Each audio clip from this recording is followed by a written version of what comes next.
ಅದನ್ನ ನಾವು ಸರಿ ಮಾಡಿಸ್ಕೊಂತು ಅಂದರೆ ಅದಕ್ಕೆ ಬೇಕಾಗಿರೋ ಒಂದು ಬಂಧನೆ ಅನ್ನೋದು ಯಾವ ರೀತಿ ನಮಗೆ ಮನೆಗೆ ಫೆನ್ಸಿಂಗ್ ಹಾಕೊಂತೀವೋ ಆ ರೀತಿಯಾದಂಥ ಒಂದು ಫೆನ್ಸಿಂಗ್ ಶಕ್ತಿಯನ್ನು ಹಾಕ್ಕೊಂಡ್ರು ಸಾಕು. ಅವಳು ತನಗೆ ಸಿಕ್ಕಿಲ್ವಲ್ಲ, ಅವಳಿಗೂ ಅನುಭವಿಸಕ್ಕಾಗಬಾರ್ದು ಅಂತ ಕೆಲವು ಕಿಡಿಗೇಡಿಗಳಿರ್ತಾರೆ. ಯಾಕೆ ಅಂತಂದ್ರೆ ಯಾವುದೇ ಒಂದು ನಕಾರಾತ್ಮಕ ಶಕ್ತಿಗಳು ಅದರ ಪ್ರಭಾವ ರಾತ್ರಿ ಹೊತ್ತು ಇರತ್ತೆ ಅಂತ ಹೇಳ್ತಾರೆ. ಸುಮ್ಮನೆ ಏನಾಗಿದೆ ಅಂದರೆ ಕುಂಕುಮ ಎರಚಿಬಿಡೋದು, ಬಳ್ಕೊಂಬಿಡೋದು, ಅವೆಲ್ಲ ಸುಳ್ಳ್ರಿ. ಇನ್ನೊಬ್ಬ ನ್ಯಾಯಯುತವಾಗಿರೋನಿಗೆ ಯಾವುದೇ ರೀತಿಯಾಗಿ ಅನ್ಯಾಯ ಆಗದೇ ಇರೋ ರೀತಿನಲ್ಲಿ ಅಲ್ಲಿ ತೊಗೊಂಬಂದು ಇಟ್ಕೊಂಬಿಟ್ರೆ ಕೆಲಸ ಮಾಡುತ್ತಾ? ಇಲ್ಲ ಅಂದರೆ ನೀವು ಇದಕ್ಕೆ ಏನು ಶಕ್ತಿ ತುಂಬ್ತೀರಾ? ನೀವು ಇದಕ್ಕೆ ಅದೊಂದು ವೈಬ್ರೇಷನ್. ಆ ವೈಬ್ರೇಷನ್ನ ಶಕ್ತಿಯನ್ನ ಇದಕ್ಕೆ ನಾವು ಟ್ರಾನ್ಸ್ಫರ್ ಮಾಡ್ತೀವಿ. ಅಂದರೆ ಪ್ರಾಣ ಪ್ರತಿಷ್ಠಾ ಮಂತ್ರಗಳನ್ನು ಜಪ ಮಾಡಿ. ನೋಡಿ ಶರ್ಮಾ ಅವರೇ, ನಮ್ಮ ಜ್ಯೋತಿಷಾಲಯಕ್ಕೆ ಇತ್ತೀಚೆಗೆ ಒಬ್ಬರು ಬಂದಿದ್ದರು. ಚೆನ್ನಾಗಿ ವ್ಯಾಪಾರ ಮಾಡ್ತಾಯಿದ್ರು, ಚೆನ್ನಾಗಿ ವ್ಯಾಪಾರ ಆಗ್ತಿತ್ತು. ಹಣಕಾಸು ಯಾವುದು ತಂದರೆ ಅವರು ಅಷ್ಟೇ ನೀಟಾಗಿ ಭಾಳ ಪ್ರಾಮಾಣಿಕವಾಗಿ ವ್ಯಾಪಾರ ಮಾಡಿ ಚೆನ್ನಾಗಿದ್ದವ್ರಿಗೆ ಎದುರುಗಡೆ ಯಾರೋ ಒಂದು ಸಣ್ಣ ಅಂಗಡಿ ಇಟ್ಕೊಂಡು ಜನ ಎಲ್ಲ ಸಣ್ಣ ಅಂಗಡಿಗೆ ಹೋಗ್ತಾಯಿದ್ರು, ಇವರು ಬರೋದು ನಿಂತೋಯ್ತು ಅಂತ ಹೇಳಿದ್ರೆ ಅವ್ರಿಗೆ ಅಕಸ್ಮಾತ್ ಆ ಸಣ್ಣ ಅಂಗಡಿಯವನು ಮಾಟ ಮಂತ್ರ ಮಾಡಿದಾನೆ ಅಂತ ಹೇಳಿದ್ರೆ ಒಂದೋ ನಿಮಗೆ ಹೇಗೆ ಗೊತ್ತಾಗುತ್ತೆ ಅವನ ಮಾಡಿರ್ತಕ್ಕಂಥ ಕೃತ್ಯಮಾನ ಸುಲಭ ರೀತಿಯಲ್ಲಿ ಯಾವ ರೀತಿ ನೀವು ತೆಗಿತೀರ? ಇಲ್ಲಿ ಕೃತ್ಯಮನೇ ಆಗಿಲ್ಲ ಅಂತ ನಾನು ಹೇಳ್ತೀನಿ. ಆಗಿದೆ ಅಂತ ಬಂದರೆ ಏನು ಮಾಡ್ತೀರಾ? ಇಲ್ಲಿ ಏನಾಗುತ್ತೆ ಮತ್ತೆ ಪ್ರಶ್ನಾಶಾಸ್ತ್ರದಲ್ಲಿ ಹಾಕಿ ಆ ಪ್ರಶ್ನಾ ಲಗ್ನದಲ್ಲಿ ಏನಾಗಿದೆ ಅಂತ ನೋಡಬೇಕು. ಹಾಗೆ ನಾನು ಮಾಂದಿ ಕಾರ್ಯಕ್ರಮವನ್ನು ಕೂಡ ನಾನು ಮಾಡಿಸ್ಕೊಟ್ಟಿದ್ದೀನಿ. ಆ ಮಾಂದಿ ವಿಚಾರದಲ್ಲೂ ಕೂಡ ಯಾವುದಾದ್ರೂ ಕೃತ್ರಿಮ ಆಗಿತ್ತು ಅಂದರೂ ಕೂಡ ಮಾಂದಿ ಪ್ಲಸ್ ರಾಹು ಎರಡನ್ನೂ ಕೂಡ ಕನ್ಸಿಡರ್ ಮಾಡಿ ನೋಡೋ ಅಂಥದ್ದಿದೆ. ಹಾಗಾಗಿ ಅಲ್ಲಿ ನೋಡಿದಾಗ ಆಗಿದೆಯೋ ಇಲ್ವೋ ಅಂತ ಸ್ಪಷ್ಟವಾಗಿ ನಾವು ನಿರ್ಧಾರ ಮಾಡ್ಬೋದು. ಅಕಸ್ಮಾತ್ ಒಬ್ರು ಬಂದು ನನ್ನ ಎದುರು ಅಂಗಡಿ ಪ್ರಾರಂಭ ಆಯಿತು, ನನಗೆ ಹಿಂಗೆ ಆಗೋಯ್ತು ಅಂತ ಹೇಳಿದ್ರೆ ಅಲ್ಲಿ ಆಗೋವಂಥದ್ದು ಏನಪ್ಪ ಅಂದರೆ ನಮ್ಮ ವಾಸ್ತುಶಾಸ್ತ್ರದ ಪ್ರಕಾರವಾಗಿ ಸಿಂಹಾಯ ಅಥವಾ ಗಜಾಯ ಅಥವಾ ಇನ್ನೊಂದು ಬೇರೆ ಧ್ವಜಾಯ ಅಂತೆಲ್ಲ ಬರುತ್ತೆ. ಈ ಆಯಗಳಲ್ಲಿ ಆಗುವಂಥ ಸಣ್ಣ ಬದಲಾವಣೆಗಳು ಇನ್ನೊಬ್ಬರ ಬಿಸ್ನೆಸ್ ಮೇಲೂ ಕೂಡ ಎಫೆಕ್ಟ್ ಬೀಳೋ ಅಂಥದ್ದಾಗತ್ತೆ. ಒಂದು ವೈರತ್ವ ಪ್ರಾಣಿಗಳು ಏನಾದರೂ ಇತ್ತು ಅಂದರೂ ಕೂಡ, ಈಗ ಸಿಂಹ ಅಂದರೆ ಒಂದು ಟಾಪೆಸ್ಟ್ ಎನರ್ಜಿ ಅಂತ ಕರಿತೀವಿ. ಹಾಗಾಗಿ ಹಸುವಿನ ಒಂದು ಶಕ್ತಿ ಇರುವಂಥದ್ದು ಅಥವಾ ವೃಷಭಾಯ ಆಗಿತ್ತು ಅಂದರೂ ಕೂಡ ಅದೇನಾಗುತ್ತೆ ಅಂದರೆ ಇನ್ನೊಬ್ಬರ ಒಂದು ಬಿಸ್ನೆಸ್ಸನ್ನು ನುಂಗ್ ಹಾಕತ್ತೆ. ಸೊ ಹಾಗಾಗಿ ಪಕ್ಕದ ಮನೆಯವ್ರ ಮನೆ ಕಟ್ಟೋದು ಸರಿ, ಎದುರು ಮನೆಯವ್ರು ಚಿಕ್ಕದಾಗಿರೋ ಒಂದು ಚಿಕ್ಕ ಪೆಟ್ಟಿಗೆ ಅಂಗಡಿ ಇದ್ದು ನನ್ನ ದೊಡ್ಡ ಮಾಲ್ ಇದ್ರೂ ಕೂಡ ಅದು ನುಂಗತ್ತಾ ಅಂತ ಹೇಳಿದ್ರು ಕೂಡ ಎಸ್, ಬೇಕಾಗಿರೋದು ಆ ಶಕ್ತಿ ಇರೋದಷ್ಟೇ ಹೊರತು ಅದನ್ನ ನಾವು ಸರಿ ಮಾಡಿಸ್ಕೊಂತು ಅಂದರೆ ಅದಕ್ಕೆ ಬೇಕಾಗಿರೋ ಒಂದು ಬಂಧನೆ ಅನ್ನೋದು ಯಾವ ರೀತಿ ನಮಗೆ ಮನೆಗೆ ಫೆನ್ಸಿಂಗ್ ಹಾಕ್ಕೊಂತೀವೋ ಆ ರೀತಿಯಾದಂಥ ಒಂದು ಫೆನ್ಸಿಂಗ್ ಶಕ್ತಿಯನ್ನು ಹಾಕ್ಕೊಂಡ್ರು ಸಾಕು. ಆ ಒಂದು ಬಿಸ್ನೆಸ್ಸಲ್ಲಿ ಇವ್ರು ಏರುಪೇರು ಆದಾಗಲೂ ಇನ್ನೊಬ್ರು ಬಂದು ಕಟ್ಕೊಂಡು ಅವರು ಉದ್ಧಾರ ಆಗಿ ನಾನು ಬೀಳ್ತಾ ಇದ್ದೀನಿ ಅಂತ ಹೇಳಿದ್ರೆ ಅಲ್ಲಿ ವಾಸ್ತುಶಾಸ್ತ್ರವನ್ನು ಅಪ್ಲೈ ಮಾಡಿಕೊಂಡ್ರು ಕೂಡ ಆ ಸುಲಭ ರೀತಿಯಲ್ಲಿ ಪರಿಹಾರ ಮಾಡ್ಬೋದು ಅಂತ ಹೇಳ್ತೀನಿ. ನೋಡಿ ಶರ್ಮಾ ಅವರೇ, ಇನ್ನೊಂದು ಸಂದೇಹ ನನಗಿದೆ. ಈಗ ಭಾಳ ಹಿಂದೆ ಒಂದು ನಿಮ್ಮ ಹತ್ರನೂ ಬಂದಿದ್ದರು, ನನ್ನ ಹತ್ರ ಬಂದೆಲ್ಲ ಹೇಳಿಕೊಂಡ್ರು. ಮತ್ತು ಇದಕ್ಕೆ ಯಾವ್ಯಾವ ರೀತಿ ಪರಿಹಾರಗಳಿದೆಯೋ ಗೊತ್ತಿಲ್ಲ ನನಗೆ. ಇಬ್ಬರು ಮದುವೆ ಆಗಬೇಕು ಅಂತ ಅಂದ್ಕೊತಾರೆ, ಆಗಕ್ಕಾಗಲ್ಲ. ಆದರೆ ಆ ವ್ಯಕ್ತಿ ತುಂಬ ಒಳ್ಳೆಯವನು, ಅವ್ರ ತಾಯಿ ತಂದೆ ತೋರಿಸಿದಂಥ ಒಳ್ಳೆಯ ಹುಡುಗಿಯನ್ನೇ ಮದುವೆ ಆಗ್ತಾನೆ. ಹೇಗೋ ಚೆನ್ನಾಗಿ ನಡ್ಕೊಂಡು ಹೋಗ್ತಾ ಇರುತ್ತೆ ದಾಂಪತ್ಯ ಜೀವನ. ಇದ್ದಕ್ಕಿದ್ದಂಗೆ ಅವನು ಮಂಕಾಗೋಗ್ತಾನೆ, ಇಲ್ಲ ಇದ್ದಕ್ಕಿದ್ದಂಗೆ ಹೆಂಡ್ತಿನ ಬೈಯೋಕ್ಕೆ ಶುರು ಮಾಡ್ತಾನೆ, ಇಲ್ಲ ಹೆಂಡ್ತಿನ ಪ್ರೀತಿಸಕ್ಕೆ ಹೋಗ್ಬೇಕು ಅಂತ ತಕ್ಷಣ ಮೊದಲನೇ ಅವಳು ಇಷ್ಟಪಟ್ಟಿರ್ತಾಳಲ್ಲ, ಅವಳೇನೋ ಮಾಟ ಮಂತ್ರ ಮಾಡಿಸ್ಬಿಟ್ಟಿದ್ದಾಳೆ ಅಂದ್ಬಿಟ್ಟು ಇವನ ಮನಸ್ಸನ್ನು ಭಾಳ ಒಂಥರ ಹಿಂಡಿ ಇಪ್ಪೆ ಮಾಡಾಕ್ಬಿಡ್ತಾ ಇದ್ದಾಳೆ. ಪಾಪ ಇವಳು ಏನೂ ತಪ್ಪು ಮಾಡಿಲ್ಲ, ಮದುವೆ ಆದವಳು. ಅವ್ರ ತಂದೆ ತಾಯಿ ದೊಡ್ಡವ್ರು ಏನು ಹೇಳಿದ್ರು ಹಿರಿಯರ ಪ್ರಕಾರ ಅವ್ನು ಮದುವೆನೂ ಆಗಿದ್ದಾನೆ. ಅವಳು ತನಗೆ ಸಿಕ್ಕಲಿಲ್ವಲ್ಲ, ಅವಳಿಗೂ ಅನುಭವಿಸೋಕ್ಕಾಗಬಾರ್ದು ಅಂತ ಕೆಲವು ಕಿಡಿಗೇಡಿಗಳಿರ್ತಾರೆ. ಅಂಥವ್ರು ಮಾಡಿಸಿದ್ದರೆ ಇದು ರೇನೆ ಇದ್ದರೆ ಅದಕ್ಕೂ ನಿಮ್ಮಲ್ಲಿ ಪರಿಹಾರ ಏನಿದೆ? ಬಹಳ ಸುಲಭ ಇದೆ. ಉಚ್ಚಾಟನೆ ಅಂತ ಕರಿತೇವೆ. ಸೊ ಉಚ್ಚಾಟನೆ ಅಂದರೆ ತೆಗೆದು ಹಾಕೋದು ಅಂತ ಅಷ್ಟೇ, ಬೇರೆ ಏನೂ ಇಲ್ಲ. ನಾವು ಪ್ರತಿನಿತ್ಯವೂ ಕೂಡ ಮನೆಯಲ್ಲಿ ಕಸವನ್ನು ಯಾವ ರೀತಿಯಾಗಿ ತೆಗೆದು ಹಾಕ್ತೀವೋ ಅದೇ ರೀತಿ ನಮ್ಮ ಹೋಮದ ಮುಖಾಂತರವಾಗಿ ಸುದರ್ಶನ ಉಚ್ಚಾಟನ ಕ್ರಮ ಅಂತಲೇ ಇದೆ. ಸೊ ಆ ಉಚ್ಚಾಟನೊಂದು ಹೋಮ ಮಾಡಿ ಮನೆಗೆ ಒಂದು ಸುದರ್ಶನ ಯಂತ್ರ ಬೇರೆ ಕೊಡ್ತೀರಾ ನೀವು? ಹೌದು, ಯಂತ್ರವನ್ನು ಕೊಟ್ಟು ಮತ್ತೆ ಅವರಿಗೆ ಆ ಹೋಮವನ್ನು ಮಾಡಿಸಿ ಮನೆ ಪೂರ್ತಿಯಾಗಿ ಎಳ್ಳನ್ನು ಚೆಲ್ಲಿದಾಗ ಅದು ಸ್ವಲ್ಪ ರಾತ್ರಿ ಹೊತ್ತು ಮಾಡಬೇಕಾಗತ್ತೆ. ಯಾಕೆ ಅಂತಂದ್ರೆ ಯಾವುದೇ ಒಂದು ನಕಾರಾತ್ಮಕ ಶಕ್ತಿಗಳು ಅದರ ಪ್ರಭಾವ ರಾತ್ರಿ ಹೊತ್ತು ಇರತ್ತೆ ಅಂತ ಹೇಳ್ತೀವಿ. ಅಂಥ ಸಂದರ್ಭದಲ್ಲಿ ಆ ರೀತಿಯಾಗಿ ಒಂದು ಸುದರ್ಶನ ಚಕ್ರ ಮತ್ತು ಒಂದು ಹೋಮ ಮಾಡಿ ಮನೆಯಿಂದ ಉಚ್ಚಾಟನೆಯನ್ನು ಮಾಡಿದಾಗ ಅದನ್ನು ಕೂಡ ಸರಿಪಡಿಸ್ಬೋದು. ಇನ್ನೊಂದು ವಿದ್ವೇಷಣೆ ಅಂತ ಬರುತ್ತೆ.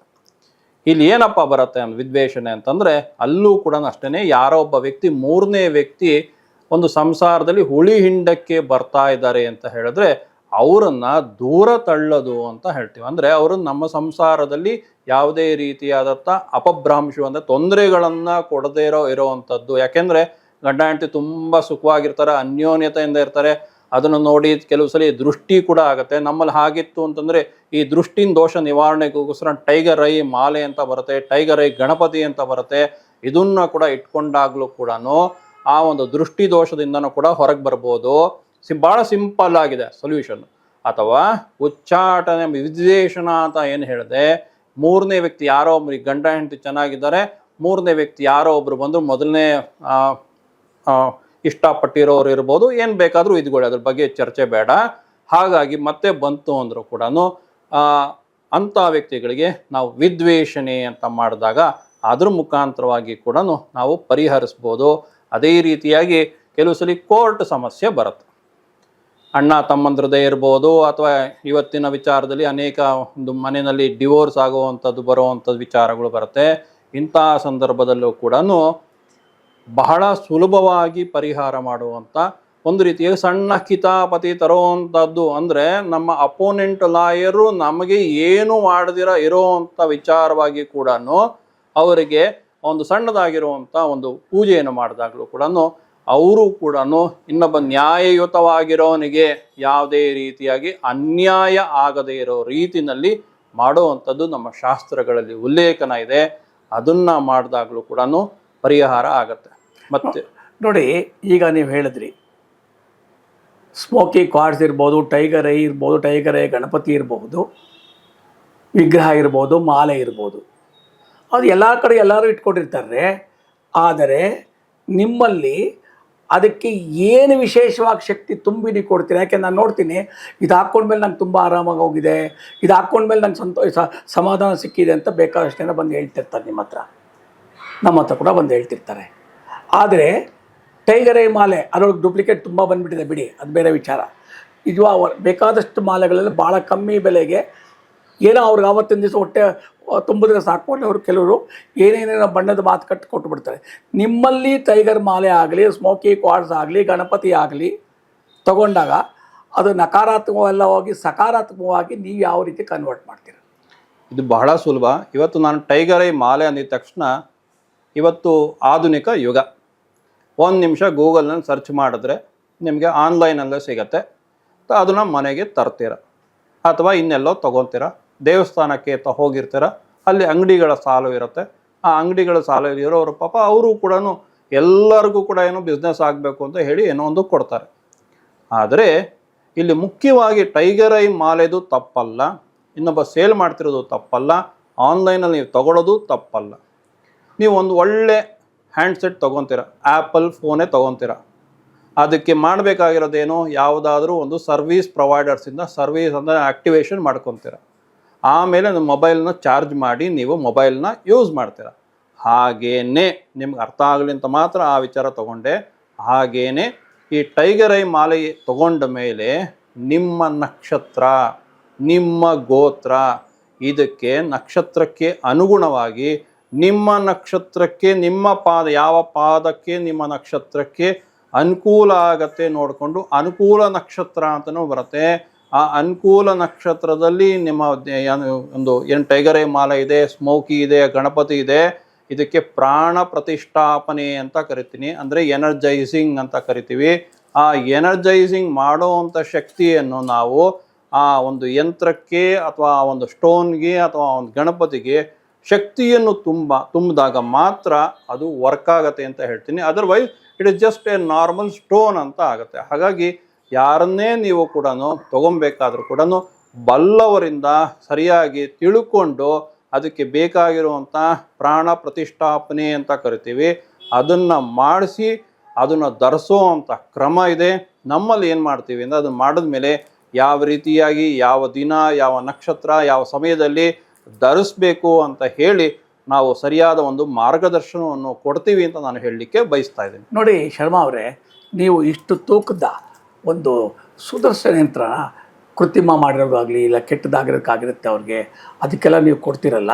ಇದು ಎಲ್ಲ ಕಡೆನೂ ಎಲ್ಲ ಒಂದು ಮಾಮೂಲಿ ಒಂದು ಫ್ಯಾನ್ಸಿ ಅಂಗಡಿಗಳಲ್ಲೋ ಕರಕುಶಲ ಅಂಗಡಿಗಳಲ್ಲೋ ಸಿಗ್ಬೋದು. ಅಲ್ಲಿ ತೊಗೊಂಬಂದು ಇಟ್ಕೊಂಬಿಟ್ರೆ ಕೆಲಸ ಮಾಡುತ್ತಾ? ಇಲ್ಲ ಅಂದರೆ ನೀವು ಇದಕ್ಕೆ ಏನು ಶಕ್ತಿ ತುಂಬ್ತೀರಾ ನೀವು ಇದಕ್ಕೆ? ಸೊ ಇದೇನಾಗುತ್ತೆ ಅಂದರೆ ಮೊದಲೇ ಅನುಷ್ಠಾನ ಅಂತ ಒಂದಿರುತ್ತೆ. ಸೊ ಸಾಕಷ್ಟು ಜಪಗಳು ಮಾಡಿರ್ಬೇಕಾಗತ್ತೆ. ಆ ಜಪವನ್ನು ಮಾಡಿ ಇವಾಗ ಹೆಂಗೆ ಅಂದರೆ ನಿಮ್ಮ ಬ್ಯಾಂಕ್ನಲ್ಲಿ ಅಮೌಂಟನ್ನು ಇಡ್ತು ಅಂತಂದರೆ ನಿಮ್ಗೆ ಅದಕ್ಕೆ ಇಂಟ್ರೆಸ್ಟ್ ಬರುತ್ತೆ, ಅಂದರೆ ಶಕ್ತಿಯನ್ನು ಬಂದಂಗೆ. ಅದೇ ರೀತಿಯಾಗಿ ಒಬ್ಬ ಯಂತ್ರವನ್ನು ಕೊಡೋಕ್ಕೂ ಮುಂಚೆ ನಾವು ಜಪವನ್ನು ಮಾಡಿರಬೇಕು. ಅದೊಂದು ವೈಬ್ರೇಷನ್. ಆ ವೈಬ್ರೇಷನ್ನ ಶಕ್ತಿಯನ್ನು ಇದಕ್ಕೆ ನಾವು ಟ್ರಾನ್ಸ್ಫರ್ ಮಾಡ್ತೀವಿ. ಅಂದರೆ ಪ್ರಾಣ ಪ್ರತಿಷ್ಠಾ ಮಂತ್ರಗಳನ್ನು ಜಪ ಮಾಡಿ ಇದಕ್ಕೆ ಯಂತ್ರಕ್ಕೆ ತುಂಬಿದಾಗ ಯಂತ್ರಕ್ಕೆ ಚೈತನ್ಯ ಬರುತ್ತೆ. ಆ ಚೈತನ್ಯ ಬಂದು ಮತ್ತು ಯಾವ ವ್ಯಕ್ತಿಗೆ ಹೋಗಬೇಕು, ಯಾವ ಮನೆಗೆ ಹೋಗಬೇಕು ಅಂತ ಹೇಳಿದಾಗಲೂ ಕೂಡ ಆ ವ್ಯಕ್ತಿಯ ಒಂದು ಗೋತ್ರ ನಕ್ಷತ್ರವನ್ನು ತಗೊತೀವಿ. ಆ ನಕ್ಷತ್ರವನ್ನು ತಗೊಂಡು ಅವರಿಗೆ ಮತ್ತೆ ಅದನ್ನು ನಾವು ದಾರಾದತ್ತ ಅಂತ ಒಂದು ಕ್ರಿಯೆ ಇದೆ. ಆ ದಾರಾದತ್ತದ ಕ್ರಿಯೆ ಮುಖಾಂತರವಾಗಿ ಇದು ಸಾಮಾನ್ಯವಾಗಿ ಪುರೋಹಿತ ವರ್ಗದವರಿಗೆ ಗೊತ್ತಿರುತ್ತೆ. ಆ ದಾರಾದತ್ತದ ಒಂದು ಕ್ರಮದಲ್ಲಿ ಆ ಯಂತ್ರಕ್ಕೆ ನಾವು ಜಪ ಮಾಡಿರುವಂಥದ್ದು ಅಥವಾ ಇನ್ನಿತರ ಬೇರೆ ಪೂಜಾ ಕೈಂಕರ್ಯಗಳನ್ನು ಮಾಡಿರುವಂಥದ್ದನ್ನು ಆ ಶಕ್ತಿಯನ್ನು ದಾರಾದತ್ತ ಮುಖಾಂತರವಾಗಿ ಕೊಟ್ಟು ನಂತರ ಆ ಯಂತ್ರವನ್ನು ಕೊಟ್ಟಾಗ ಅವರಿಗೆ ಮಾತ್ರ ಅದು ವರ್ಕ್ ಮಾಡುತ್ತೆ. ಅಂದರೆ ಅವರ ಫ್ಯಾಮ್ಲಿಗೆ ನಾವು ಮಾಡಿದ್ದಾಗ ಅವ್ರಿಗೆ ಮಾತ್ರ ವರ್ಕ್ ಆಗುತ್ತೆ. ಹಾಗಾಗಿ ನಾನು ಮಾಡಿಸ್ಕೊಂಡು ಬಂದು ನಾನು ಸ್ವಲ್ಪ ದಿನ ನಂತರ ನಾನು ಇನ್ಯಾರಿಗೂ ಪಕ್ಕದ ಮನೆಗೆ ಕೊಡ್ತೀನಿ, ನನ್ನ ಅಣ್ಣಂಗೆ ಕೊಡ್ತೀನಿ, ನನ್ನ ತಮ್ಮಂಗೆ ಕೊಡ್ತೀನಿ ಅಂತಲ್ಲ. ನೀವು ಯಾರಿಗೆ ಹೇಳಿರ್ತೀರೋ ಆ ಸಂಕಲ್ಪವನ್ನು ನಾವು ಮಾಡಿ, ಹೇಗೆ ನಿಮ್ಮ ಮೊಬೈಲನ್ನು ನಿಮ್ಮ ಫ್ರೀಕ್ವೆನ್ಸಿಗೆ ನಿಮಗೆ ಅಂತ ಒಂದು ಟ್ಯೂನ್ ಮಾಡ್ಕೊಂಡಿರ್ತೀರೋ ಅದೇ ರೀತಿಯಾಗಿ ಯಂತ್ರಕ್ಕೆ ನಾವು ಸರಿಯಾದ ರೀತಿಯಲ್ಲಿ ಕ್ರಮಬದ್ಧದಲ್ಲಿ ಆ ದಾರಾದತ್ತವನ್ನು ಕೊಟ್ಟು ಶಕ್ತಿಯನ್ನು ತುಂಬಿ ಕೊಟ್ಟಿರ್ತೀವಿ. ಅದನ್ನು ನೀವು ನಿಯಮ ನಿಷ್ಠೆಯಿಂದನೂ ಕೂಡ ಮಾಡಿದಾಗ ಇನ್ನಷ್ಟು ಮಗದಷ್ಟು ಮತ್ತಷ್ಟು ಒಳ್ಳೆಯದಾಗತ್ತೆ ಅಂತ ಹೇಳಲಿಕ್ಕೆ ಬಯಸ್ತಾ ಇದ್ದೀನಿ. ನೋಡಿ ವೀಕ್ಷಕರೇ, ಅನ್ಕೋತೀನಿ ನಾನು ನಿಮ್ಮ ಒಂದು ಸಂದೇಹಗಳು ಈ ಕೃತ್ರಿಮ ಮಾಟ ಮಂತ್ರ ಅನ್ನೋದು 90% ಸುಳ್ಳು ಇದೆ. ಆದರೆ ಅದನ್ನು ಸರಿಯಾದ ಸೂಕ್ತ ರೀತಿಯಲ್ಲಿ, ಸುಮ್ಮನೆ ಏನಾಗಿದೆ ಅಂದರೆ ಕುಂಕುಮ ಎರಚಿಬಿಡೋದು, ಬಳ್ಕೊಂಬಿಡೋದು ಅವೆಲ್ಲ ಸುಳ್ಳ್ರಿ. ನೋಡಿ, ಎಷ್ಟೇ ಒಂದದ್ದು ತಲೆಯಲ್ಲಿ ತೊಗೊಂಬಿಡಿ, ದೈವಶಕ್ತಿ ಮುಂದೆ ದುಷ್ಟಶಕ್ತಿ ಯಾವತ್ತೂ ಗೆದ್ದೇ ಗೆಲ್ಲುತ್ತೆ ಅನ್ನೋದು ಯಾವತ್ತೂ ಅಲ್ಲ. ಯಾವುದೋ ಒಂದು ಕ್ಷಣದಲ್ಲಿ ಆಗಿರುತ್ತೆ. ಅದಕ್ಕೆ ಸುಲಭ ಪರಿಹಾರ. ಸಿಕ್ಕಾಪಟ್ಟೆ ದುಡ್ಡು ಖರ್ಚು ಮಾಡಿಸ್ತೀನಿ, ಅದು ಮಾಡಬೇಕು, ಆ ಹೋಮ ಮಾಡಬೇಕು, ಸಿಕ್ಕಾಪಟ್ಟೆ ಹೇಳ್ತಾರಲ್ಲ, ಅವೆಲ್ಲ ಸುಳ್ಳ್ರಿ. ಯಾವಾಗ ನೀವು ತುಂಬ ದುಡ್ಡು ಖರ್ಚು ಮಾಡುವಂತ ನಿಮ್ಗೆ ಹೇಳ್ತಾರೋ ನಂಬರ್ 1 ಅವನಿಗೆ ಆ ಶಕ್ತಿನೂ ಇಲ್ಲ, ಅವನೇ ಸುಳ್ಳು. ನಾ ಹೇಳ್ತೀನಿ ಈ ಥರ ಸುಲಭ ಏನಾಗಿದೆ ಅಂತ ಹೇಳಿದ್ರೆ, ಕೆಲವರು ಭಾಳ ಕೆಲವರು ಅಂದ್ಕೊಳ್ತಾರೆ ನನಗೆ ಮಾಟ ಮಂತ್ರ ಮಾಡಿಬಿಟ್ಟಿದ್ದಾರೆ, ಅದಕ್ಕೆ ಅವ್ರದ್ದು ರಿವರ್ಸ್ ಮಾಡಿ ಅವ್ರಿಗೆ ಕೆಟ್ಟದ್ದು ಮಾಡಿ. ನೀನು ಸೇಫ್ಟಿ ನೋಡ್ಕೊ, ಇನ್ನೊಬ್ರಿಗೆ ಕೆಟ್ಟದ್ದು ಬಯಸಬೇಡ. ಕೆಟ್ಟದ್ದು ಮಾಡೋದು ಅವ್ರಿಗೆ ಭಗವಂತನಿಗೆ ಗೊತ್ತಿರುತ್ತೆ. ಆ ರೀತಿ ನಿಮಗೆ ಡೌಟ್ ಬಂದಾಗ, ನಿಮಗೆ ಸಂದೇಹ ಬಂದಾಗ ಸೂಕ್ತ ಇಂಥ ವ್ಯಕ್ತಿಗಳ ಹತ್ರ ನೀವು ಸಲಹೆಯನ್ನು ತಗೊಂಡು, ಅಕಸ್ಮಾತ್ ಆಗಿದ್ದರೆ ಕೂಡ ಭಯಪಡಬೇಡಿ. ತುಂಬ ದೊಡ್ಡ ಖರ್ಚುಗಳೆಲ್ಲ ಬರೋದಿಲ್ಲ. ಅವೆಲ್ಲ ತುಂಬ ದೊಡ್ಡ ಖರ್ಚು ಅಂತ ಏನು ಹೇಳ್ತಾರೆ ಅವ್ರ ನಕಲಿಗಳು. ಅವ್ರು ನಿಜವಾಗ್ಲೂ ಮಾಟ ಮಂತ್ರ ತೆಗಿಯೋರಲ್ಲ, ಮಾಟ ಮಂತ್ರದಿಂದ ಹೆಸರು ಹೇಳ್ಕೊಂಡು ದುಡ್ಡು ಮಾಡೋರು. ಆದ್ದರಿಂದ ನೀವೆಲ್ಲರೂ ಕೂಡ ಈ ಥರ ಒಂದು ಸಕಾರಾತ್ಮಕ ವ್ಯಕ್ತಿಗಳನ್ನ, ಸರಳ ವ್ಯಕ್ತಿಗಳ ಹತ್ರ ನೀವು ಕೂತ್ಕೊಂಡು ತೊಗೊಂಡಾಗ ಖಂಡಿತವಾಗ್ಲೂ ನಾವಿಬ್ಬರು ನಿಮ್ಗೆ ಯಾವ ರೀತಿ ಬೇಕಾದರೂ ಇದು ಮಾಡೋಣ. ಸುಲಭ. ತುಂಬ ದೊಡ್ಡ ಖರ್ಚು ಅಂದರೆ ಸುಳ್ಳು. ಅಂದರೆ ಭಗವಂತನ ಭಕ್ತಿ, ಅದನ್ನು ಯಾವ ರೀತಿ ಸಮರ್ಪಣೆ ಮಾಡಬೇಕು ಅಂತ ಸೂಕ್ತ ಸಲಹೆ ತೊಗೊಂಡವು ಖಂಡಿತ ಮಾಡಿ. ಎಲ್ರಿಗೂ ಒಳ್ಳೆಯದಾಗುತ್ತೆ. ಯಾರೂ ಭಯ ಪಡಬೇಡಿ. ನಮಸ್ಕಾರ. ನಮಸ್ಕಾರ.